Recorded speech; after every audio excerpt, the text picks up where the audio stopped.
We are trapped. Our national politics isn't just dysfunctional. We are caught between two competing dead ends. On one side, you have a left, captured by a doctrine whose view of the country is false. It casts America as a system of group oppression, even though the state denies no citizen their rights by law or policy. And a politics that indicts the country and most of its people for an oppression that isn't occurring can never attract the majority that governing demands. On the other, you have a right that governs by demagoguery, grievance and spectacle in the place of statecraft, corrosive to the institutions it runs. It produces policy that fails on its own terms and hurts the people it claims to defend.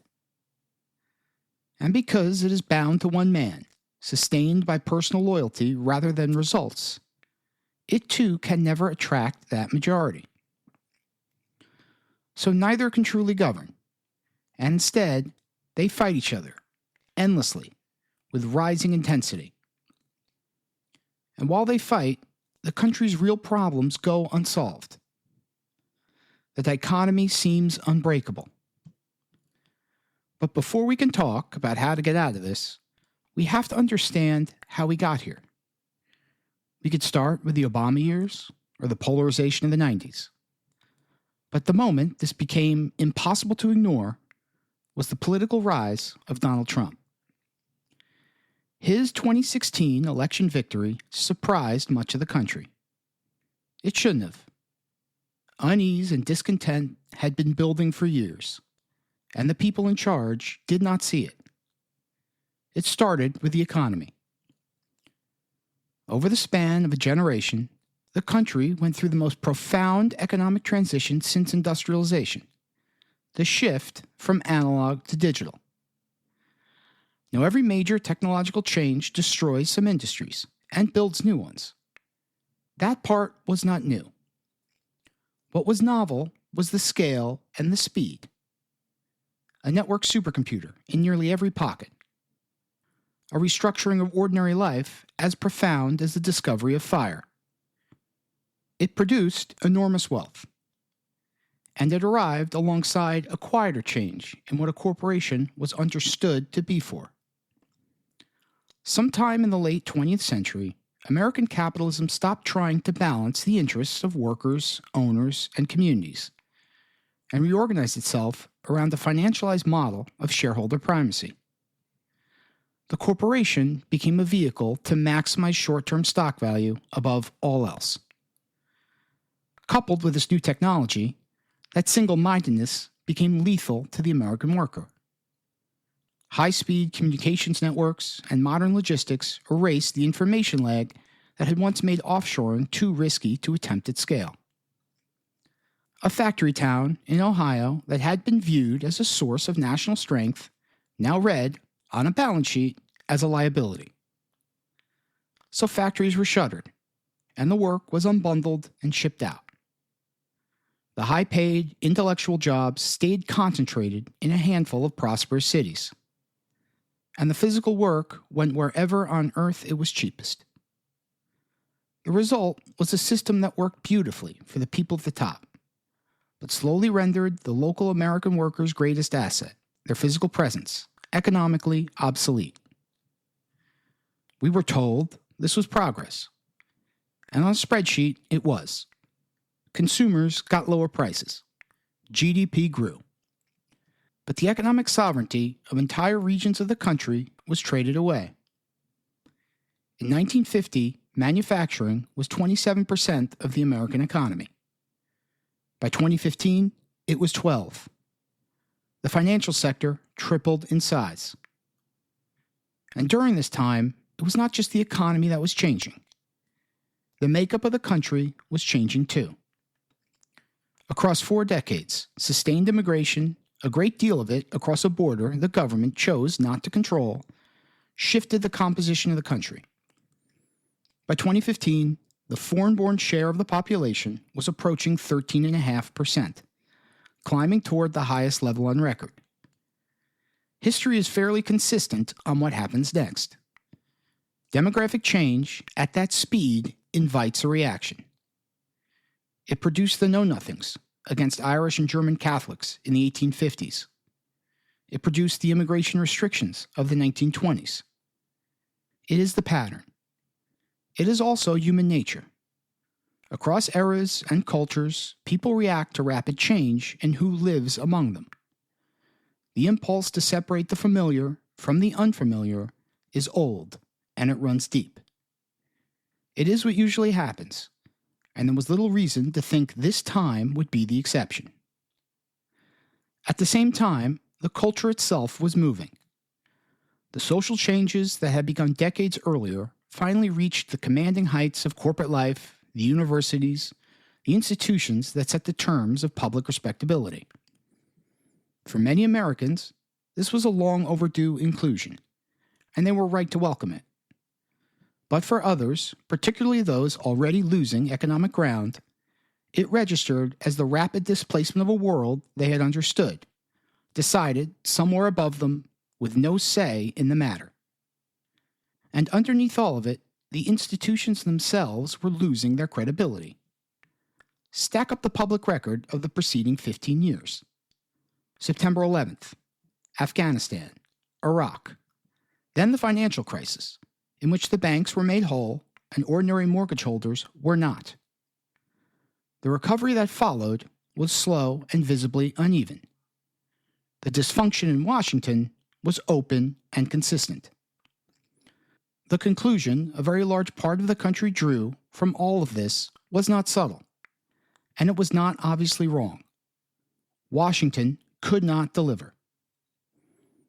Now put those four together: economic obsolescence, rapid demographic change, a sense of cultural displacement, and a government that failed visibly and repeatedly. For a large block of Americans, the message of the previous 20 years resolved into a single sentence. The system does not work, and it does not care about people like me. Now, correlation is not causation, and you cannot rerun history. But you do not need a controlled experiment to see what happened here. It is the most logical reading of what occurred, and the burden is on anyone who wants to explain 2016 without it. And once you accept this, a candidate who promises to overturn the table is no longer an aberration. He is something closer to the logical result. And against a weak and uninspiring opposition, that is exactly what the country got. Now, once he had won, he did not just lead the Republican Party.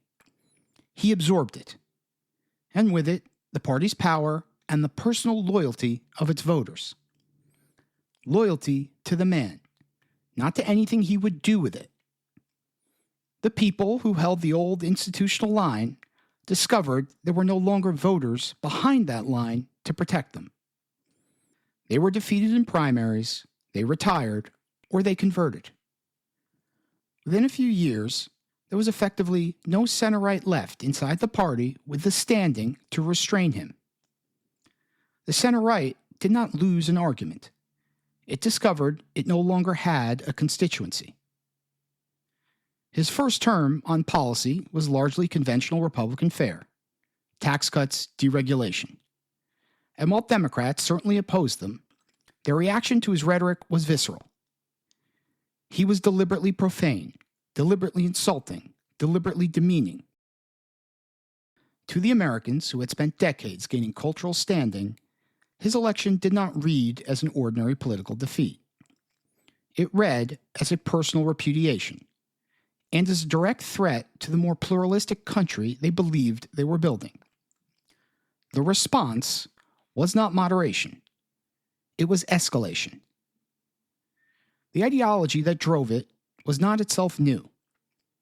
It had been developing in the universities for decades, a worked-out framework with its own vocabulary, waiting for a moment. What the reaction to Trump did was carry it out of the seminar room and into the institutions almost overnight. Intersectionality, DEI, the whole apparatus moved from contested academic theory to enforced institutional standard, from the high watermark of Black Lives Matter into corporate and governmental practice. A pre-existing framework captured into the institutions at speed, and in the process deepening the exact cultural division that had produced Trump in the first place. Then came 2020. In the middle of the pandemic, the election wasn't a debate over policy. It was a referendum on chaos. Biden ran as a moderate and a transitional figure. That is what the country believed it was buying. It is not what was delivered. What had happened to the Democratic center was not what had happened to the Republican one. The Democratic center was never destroyed. The moderates still held the offices, the presidency, most of the leadership, the overwhelming majority of the Congress. What they had lost was the energy, the momentum, the activist base. The agenda-setting power had all moved to the party's left wing. The moderates were nominally in charge, but no longer in command. So a moderate won the election and then governed well to the left of the campaign he had run, because that was where the energy of his own coalition pulled him. A fiscal expansion large enough to help drive the sharpest inflation in a generation. A historic surge in illegal crossings at the border. DEI written into the machinery of the federal bureaucracy. That was the agenda the left wing set. Then came a separate sequence of self-inflicted wounds, different in motivation, identical in effect, each one politically costly. The withdrawal from Afghanistan, an embarrassment that broke the basic presumption of competence. The use of state institutions against the former president, which only strengthened him politically. And at the end, the concealment of an obvious presidential mental decline, paired with a refusal to hold an open primary to address it, which left the party with no way to replace him that carried real legitimacy. But underneath the missteps was the actual coalition itself. By that point, the Democratic coalition had been stretched so ideologically wide, Ilhan Omar at one end, Mark Kelly at the other, under a single tent, that its nominee for president could not take a firm position on any contested issue without detonating one wing of her own party. So she didn't. She said as little as possible, for as long as possible, and the country heard the silence as evasion. Yes, the campaign was short, and she was not the strongest natural politician. But a gifted candidate with a full year to prepare would have hit the same wall, because the wall was not the calendar or the talent. It was the coalition. A party that wide cannot speak with one voice, and a candidate who cannot speak cannot win. Judged from this perspective, the result was entirely predictable, and it arrived on schedule. Trump returned. The re-election did not land on the left as an ordinary defeat. It landed as dread. Trump had promised to go after the left's cultural institutions. In the second term, he did. The federal DEI apparatus dismantled. Affirmative action mandates revoked. A strict executive definition of biological sex. Federal funding turned into open leverage against schools and universities. The systematic defunding of whole agencies through DOGE. The objective is singular, and it is openly stated: a forced recalibration of the country's cultural landscape. These actions, and others, aimed directly at the institutions, the communities, and the commitments the left holds most closely, drove that dread into something closer to existential alarm. And the reaction to that has been, once again, not moderation. It has been further radicalization. The clearest signal came in New York City, where the new mayor used his own inauguration to say the quiet part without any translation at all. Elected as a democratic socialist, intending to govern as one, sworn in by Bernie Sanders, committing the city to replace the frigidity of rugged individualism with the warmth of collectivism. There were local factors in that race. There always are, and that is not the point. The point is the direction of the energy. Whatever the 2028 Democratic presidential nominee chooses to say to the suburbs, the coalition required to win the nomination and then to govern with it will run straight through the most ideological wing of the party. The same dynamic as 2020, with the moderating pretense worn thinner still. This is not just a political pattern. It is a centrifuge. We have already seen what powers it. In each party, the moderate has been pushed out of command. On the right, by a poll that took the party. On the left, by a poll that took its energy, while the moderates kept the offices. And the polls do not sit still. Every advance by one drives the other to escalate. And the cycle runs hotter every turn. But this is not just exhausting to watch. While the country fights itself, its problems get worse. The national debt, the cost of simply living, a generation that cannot afford what its parents treated as ordinary. Our politics, the way it is now, cannot solve any of them. That is why this really matters. Neither side can lead the country out. To see why, look at what each is bound to. Let's start with the right. The right is bound to a man. And the deepest damage that does is to truth itself. In a politics organized around the demagogue, truth stops being a standard the leader is held to. It becomes whatever he says it is. Not what the evidence shows, not what happened, what he needs to be true in the moment to win. That is the corrosion, and everything else the right gets wrong runs through it. Take the tariffs. They were sold as a path back for American industry. But look at what a broad tariff actually does. It is a tax ultimately paid by ordinary consumers. And for most of the goods the country imports, the cost gap with overseas producers is so wide that a tariff big enough to bring that production home would have to be punishing, a permanent surcharge on the American consumer. Where it does raise the cost of imports, it may make American producers more competitive, but also lets them price up to the new ceiling and pocket the difference. The consumer pays either way. There are narrow cases, a critical good you cannot afford to depend on an adversary for, or a country accepts that cost on purpose. That is a real argument. But it is a security argument, knowingly paying an economic price. That is not what was sold, and it is not what was done.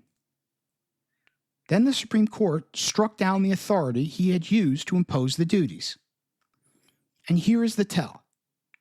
The response was not to ask whether the policy had been right. It was to reach for another legal mechanism and keep going. The conclusion was fixed before the law, before the economics, before the result, and everything else was just an obstacle to route around. Whether it worked was never the question. The man had decided. That is what demagoguery does. It does not just produce bad policy. It removes the thing that lets a country correct bad policy at all. The willingness to say a true thing the leader does not want said. And it cannot attract a durable governing majority. Not by tactical failure, but by its own nature. A movement organized around personal loyalty to one man cannot draw in anyone unwilling to give that loyalty. And that is most of the country. So the right can win a cycle. It cannot attract the sustained majority that governing a country actually requires. It is a dead end. Now the left. The left is bound to a doctrine. And the deepest problem with it is not just that it is unpopular. It is that its picture of the country is false. The doctrine reads America as a system of oppression, a structure built to deny people their rights by group, and held in place by the people it benefits. That is the lens. Everything is sorted through it. But hold that picture against the actual country.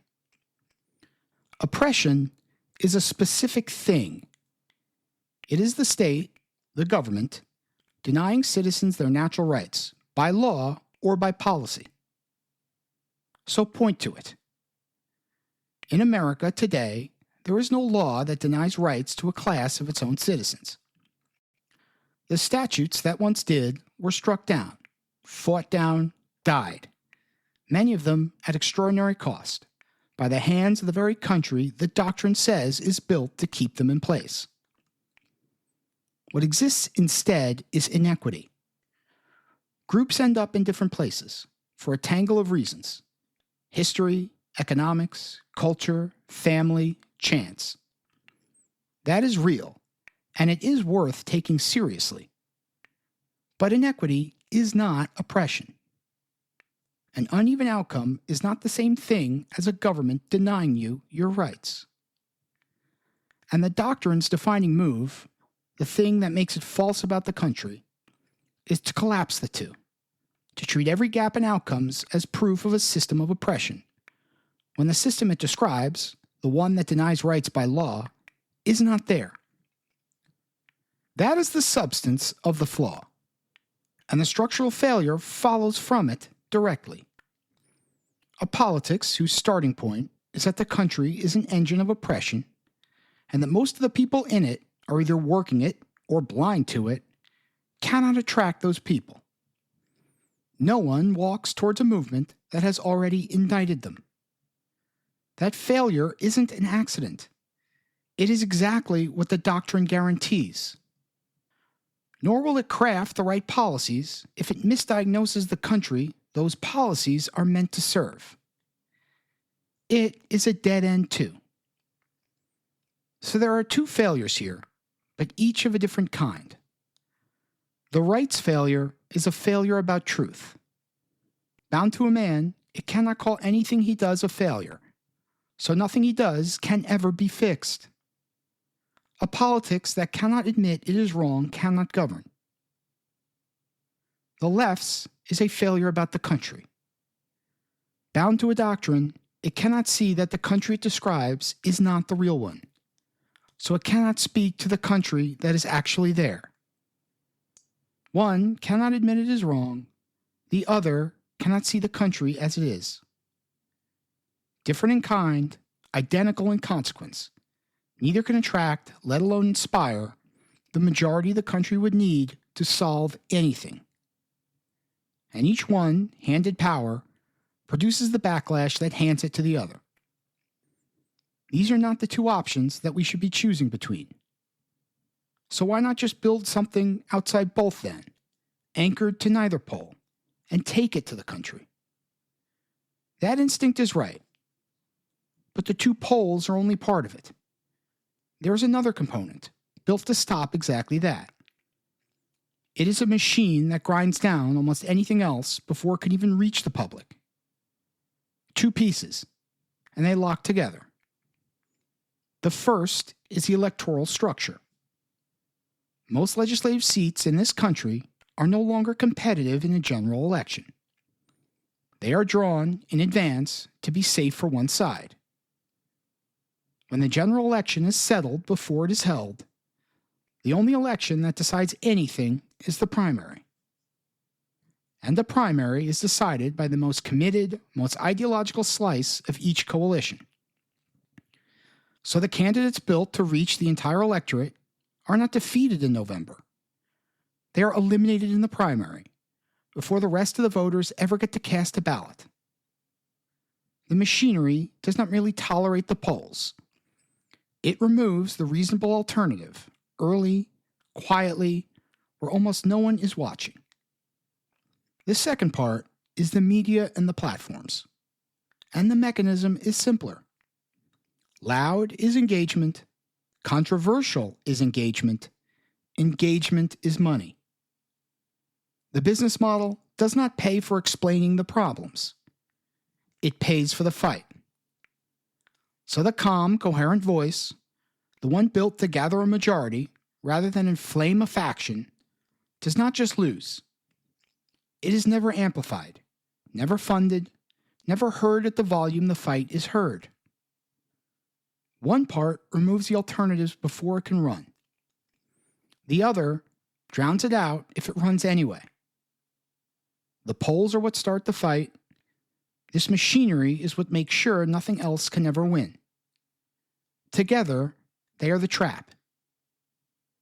And the problems that it holds in place do not wait. They compound. Take the debt. Every year it is not dealt with, the interest grows, and the correction required to stabilize it grows with it. The interest on the federal debt now rivals what the country spends on its military. The trust funds behind Social Security and Medicare run toward depletion within the next decade. A young family now pays several times its parents' share of income for the same house. Each year ignored, each one gets harder and more expensive to solve, and slowly creeps to a point where they stop being solvable at all. Most people sense all this. The question is why this trap has not been broken. Look at what's been tried. A lone figure running alone. Or a party that places itself in the middle. No labels, the Forward Party. Neither had anything underneath it, especially the party of the middle. Its whole offer was its location. We are the reasonable ones, between the two sides. That is a position, not a reason to act. No one is moved by a coordinate. There was no method beneath it, no account of how it would actually decide, no idea a person could believe in and carry to someone else. So it never even tested the machine. Because look at what actually has to be overcome. It's not one thing, it's two. The first is the pull of the two poles themselves. A politics so organized around left and right that anything new is immediately dragged onto that line and sorted to one side or the other. The second is the machine we just outlined, the primaries, the media platforms, that grind down whatever the polls do not absorb. They are powerful and institutional. The only thing that can break this is something that is stronger, still possible to muster, and throughout our history has been the only thing that drives real sustained change. It is the only thing that has ever moved this country against problems that outlive any single election. Ideas a majority can believe in, a reason to act on them, and a credible way through. And that way through is a means of governing, anchored to neither pole, with a well-grounded method steeped in our traditions. That is what this series will describe. We are running short of time. Every single one of our structural problems gets harder, and at some point stops being solvable at all. The cost of getting this wrong is severe, but we still have time to get it right. It just has to be done by all of us.